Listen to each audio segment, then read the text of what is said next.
school where learning is a beautiful journey.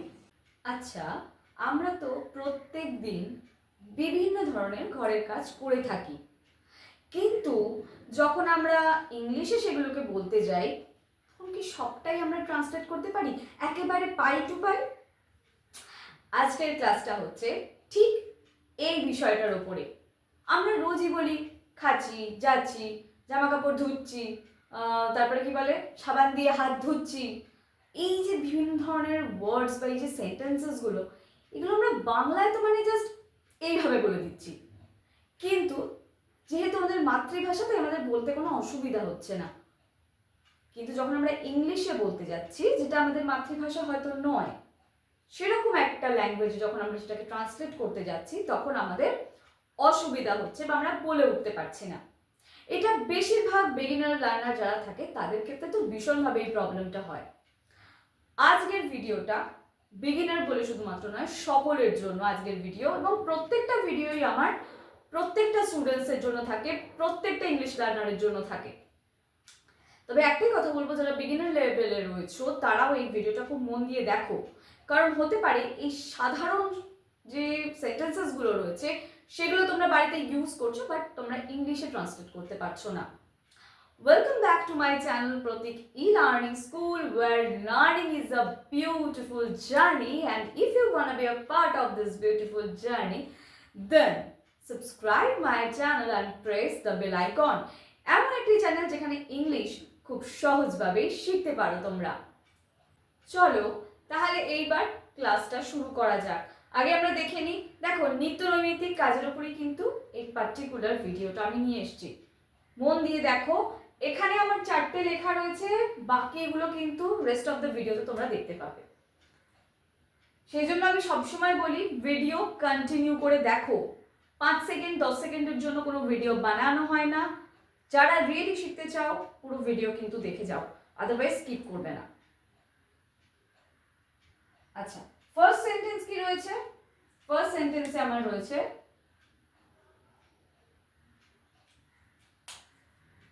সে কাপড় ধোয়ার পর সেগুলি শুকিয়ে সুন্দরভাবে গুছিয়ে রেখেছে। দেখো কি বলছে, কাপড় ধোয়ার পর। সে ওয়াশড, কি ওয়াশ করেছে? সে জামা কাপড় ওয়াশ করেছে।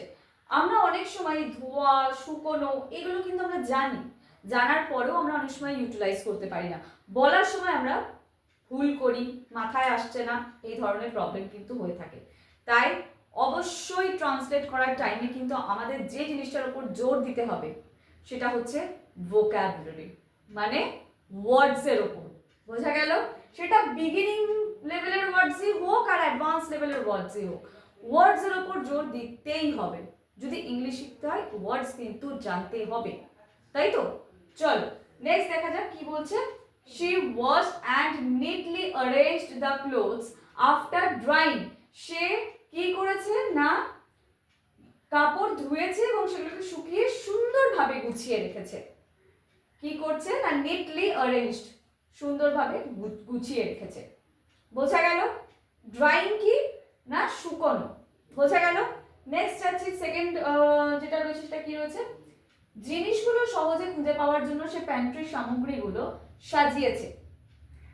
He organized the pantry items to make them easy to find. অর্থাৎ জিনিসগুলো সহজে খুঁজে পাওয়ার জন্য, the pantry items to make them easy to find, খুঁজে পাওয়ার জন্য সে কি করেছে না প্যান্ট্রির সামগ্রীগুলোকে সাজিয়েছে। He organized them. ওকে, বোঝা গেল জিনিসটা? নেক্সট কি রয়েছে? আচ্ছা, এখানে আমি একটু বলে দিই, আমার জাস্ট এটা লেখাতে একটু ভুল হয়েছে। আমি প্রথমে বাংলাটা লিখে তারপর ইংলিশটা লিখতাম, বাট একটু ভুল হয়েছে সেটা। আমি ফার্স্টে ইংলিশটা লিখে তারপর বেঙ্গলিটা লিখেছি, কোনো অসুবিধা নেই। আমি তোমাদের আগে বাংলাটা বুঝিয়ে দিচ্ছি, তারপরে আমি ইংলিশ ট্রান্সলেশনে যাচ্ছি। সে নির্দিষ্ট জায়গায় গৃহস্থালির বর্জ্য ফেলেছে।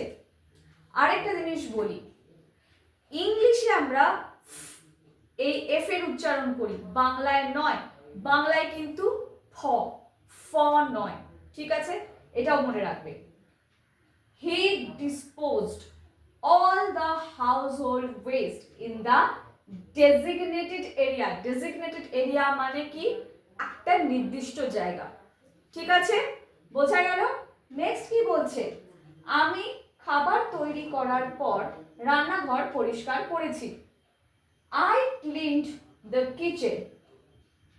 আমি রান্নাঘর পরিষ্কার করেছি, এইটুকুটা বাদ দিলাম। আমি রান্নাঘর পরিষ্কার করেছি, I cleaned the kitchen। তারপরে খাবার তৈরি করার পর, after preparing meals। এইভাবে ভেঙে ভেঙে কিন্তু এক একটা ট্রান্সলেশনকে করতে হবে। যত ভাঙবে তত বুঝতে পারবে।